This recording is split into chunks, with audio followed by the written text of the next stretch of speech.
It's time for this week's episode of Brandon Sports Talk, featuring in-depth interviews from those who are trending in the world of athletics. And now, here's the host of Brandon Sports Talk, Brandon Pate.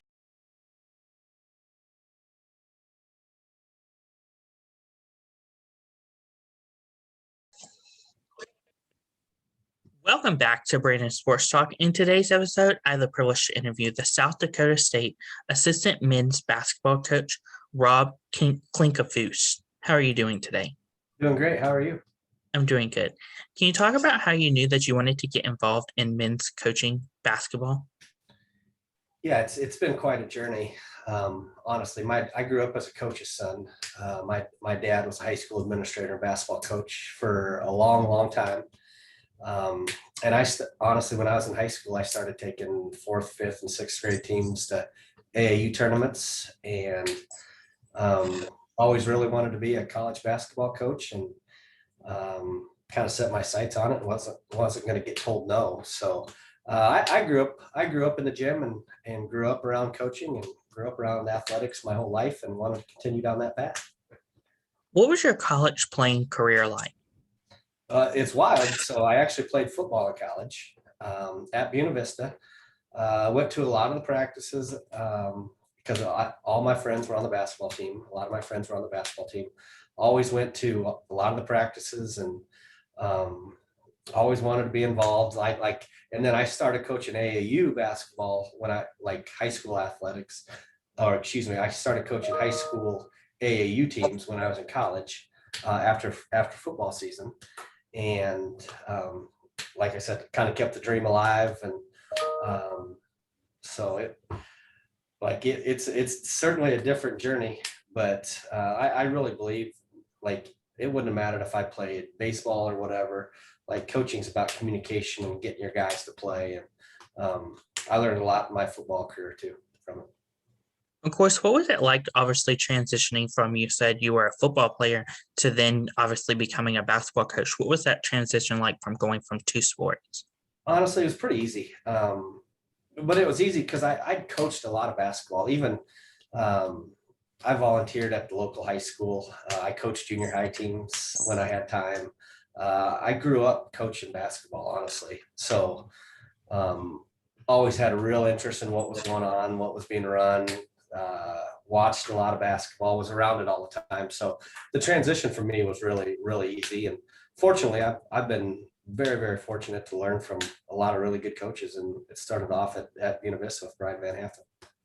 What was it like getting the opportunity to coach at your alma mater? There's always a little more pride. We had a heck of a run. VH had it going pretty good. And then, fortunately, I walked into a good situation where he didn't have to for a young pup like me, but I had a lot of freedom and continued to try to earn more freedom all the time with what was going on the floor and in timeouts and workouts and recruiting. And so I was very fortunate to have a lot of freedom within my career, learn a lot about what you want to do and what you don't want to do. And I owe a lot. I owe a lot to what I have to Brian Van Hatten. What was the transition like from going from obviously coaching at your alma mater to knowing those people to then obviously going to South Dakota State? Yep. I always, I would trade my time at Buena Vista for anything. I learned and grew so much as a coach. But I always wanted to see what level I could get to. And I was young and really, really hungry, and how high can you go? And honestly, it's really hard to move levels, especially from Division III. And South Dakota State was going through the transition. It wasn't easy. We're getting our tail kicked in pretty good. And I knew I had a connection here that kind of hired me as a restricted earnings and restricted earnings GA type situation. And I took it and ran with it. And fortunately, they created a spot the following year to get me on full time, and I'm in year 16. What was it like the first few years, obviously transitioning as a you said as a young pup, going from obviously your alma mater, where that was all you knew, to now going to South Dakota State, where you had a new tradition, new culture? It's always good to. I was very, very comfortable in Storm Lake and at Buena Vista. I went to school there. I knew everybody in the community. I was in that community for 10 years. I love that community, and it was good for me to get outside my comfort zone. It's not easy to get me to move. I get pretty comfortable, and I'm pretty loyal when I really dig into something. And it took a while here, because my first year here, we won 6 games. My second year, 8. And it was hard. Like it was hard, but then we kind of got it turned a little bit. And for me, when you've seen this place at its lowest and you've seen it at its highest, there's just a lot of pride there, and you want to keep it going and try to even take it to the next level. What was it like going to the NCAA tournament back to back in 2013 and 2012? Well, that's like the ultimate thing for a college basketball player and college basketball coach. And I don't care what level. When I was at Buena Vista for 5 years, we were fortunate enough to win 5 conference tournaments and go to 5 NCAA tournaments. And I'm telling you, the joy and elation for those guys and our staff at BV was incredible.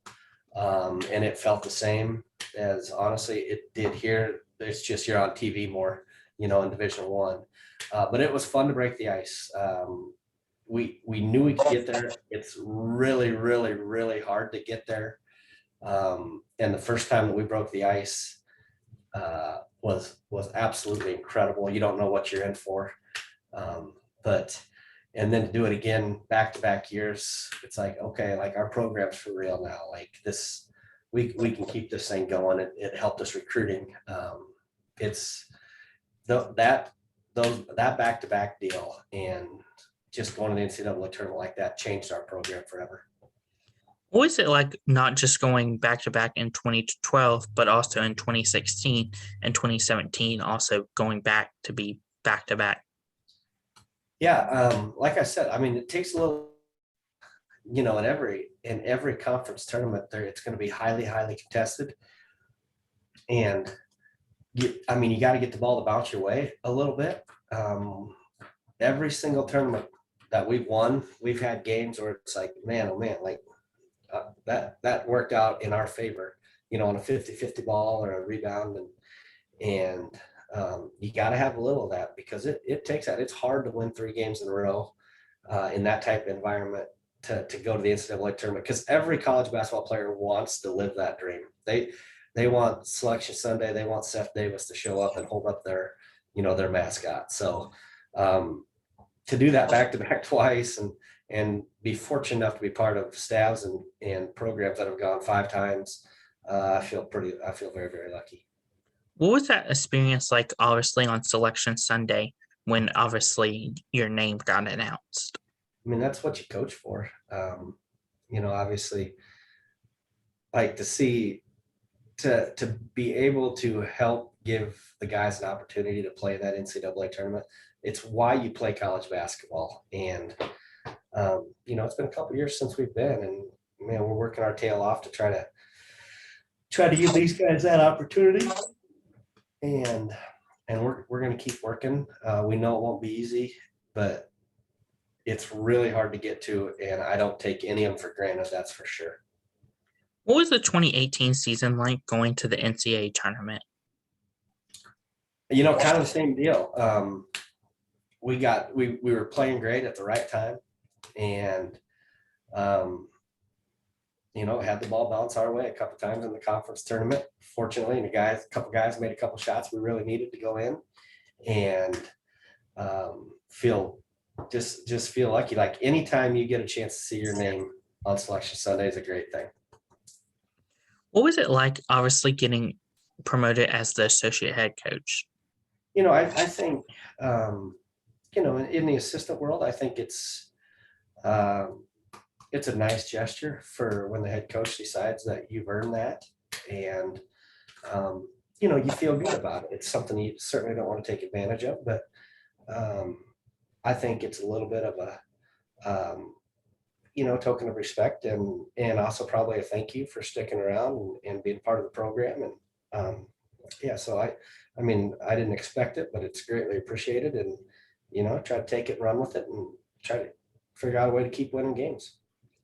Of course, your time at South Dakota State, what are some of the things that you've accomplished in the program? Well, like I said, we've been to 5 NCAA tournaments. We've won 7 out of the last 9 regular season Summit League championships. I think we've got the longest home winning streak. No, I take that back. We've got the highest home winning percentage in the country in the last, I think, 9 years. We've had the longest home winning streak a couple different times. So we've done a lot of neat things. And let's say how it is. We've had great players. We've had, Mike Downs, 7th all-time leading scorer in NCAA history. Nate Walters started 45 games as a rookie for the Milwaukee Bucks. And that's just the name. That is just to name a couple. But we've had great players, and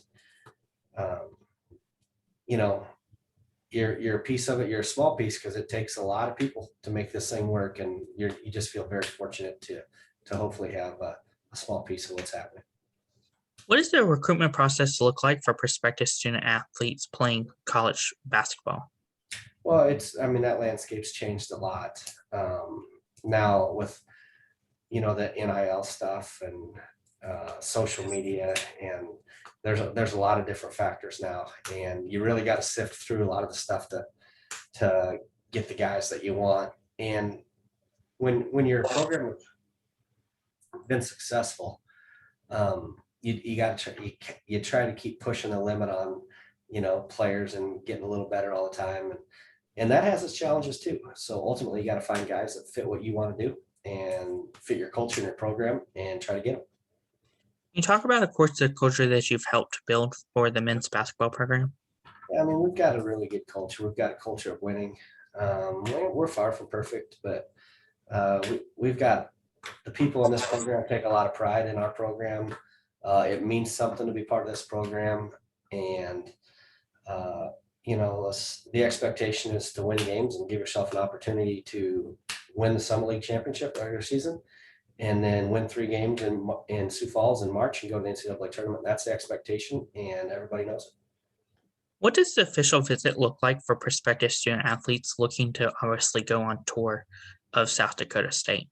Yeah, probably pretty general. Like it's there's always an academic side of things. And fortunately, we offer about every major you can think of. And then our facilities, we got a brand new practice facility, and we're going to get a $50 million renovation to our arena starting after this season. So, and fortunately, like for us, we know if we get them on campus, we have a lot of really, really good people. And it feels like home. Most people come out of here thinking it feels very friendly and feels like home. Who are some of the teams that you face in your conference? Our conference, we're kind of all over the board. We go down to Tulsa with Oral Roberts, and we go out to Western Illinois, and then we got the Dakota schools, North Dakota, South Dakota, North Dakota State, and us, and Omaha, and UMKC. I'm probably missing one or two, but it's a good league. It's some of the best offenses in the country play in this league, guys that can know how to play, that can dribble, pass, and shoot. And it's, for as long as I've been in it, it's been one of the best offensive leagues in the country. What's it like, obviously, getting to play those Dakota schools like North Dakota, South Dakota? It's fun. Obviously they're natural rivals. Us and North Dakota State went Division I together, and that kind of created that original Dakota rivalry in Division I, and then North Dakota and South Dakota followed up. So, and it's always been a major rivalry between us and USD, who we have Saturday. So it's good. But that's what you want. It's fun to play rivalry games. What is it like getting to obviously go to Tulsa, who is so far away from everybody? Fortunately, like our travel situation's improved a lot in the last 10 years. So we treat our guys pretty good. We try to do things right and make it a great experience for our guys. And that situation's gotten a lot better. So we're able to charter some, and makes it pretty easy on your bodies. What advice would you give those future college athletes that are looking to play college basketball? Keep going, like know who you are, be loyal, and figure out a place that it might not be as high as you want, but figure out a place that wants you. What advice would you give those future college basketball players looking to make it into the NBA? Get your education, one, because it's really hard to get to the NBA, and it's more than practice. Like, you got to work. It's the stuff that's done outside of practice while you're going to be an NBA player. What advice would you give future college coaches looking to get started in college basketball? Don't be afraid to not get paid much money to get your start. You're going to have to make some sacrifices, and financially too, probably. And if you really want to do it, you're going to have some staying power, because it's hard. It's a hard profession to get into. That's great advice. Where can my listeners find you at on social media, along with the South Dakota State program? I think my Twitter is at Coach Klink. And then I don't do Instagram or anything. I do Twitter. Then I don't really tweet much, but I have it. And then Go Jacks. That's kind of our on the website. It's Go Jacks and Go Jacks basketball. Thank you again, Coach Rob Klinkefus, for your interview, and best of luck in your future with the men's basketball program. Thank you. You can find Brandon Sports Talk on Facebook at Brandon Sports Talk, Instagram at Brandon Sports Talk, Twitter at Talk_Brandon, and you can find me on YouTube at Brandon Sports Talk. Don't forget to like, comment, and subscribe.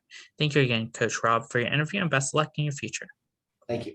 You've been watching Brandon Sports Talk. Please feel free to like, share, and subscribe to Brandon Sports Talk on social media and on YouTube.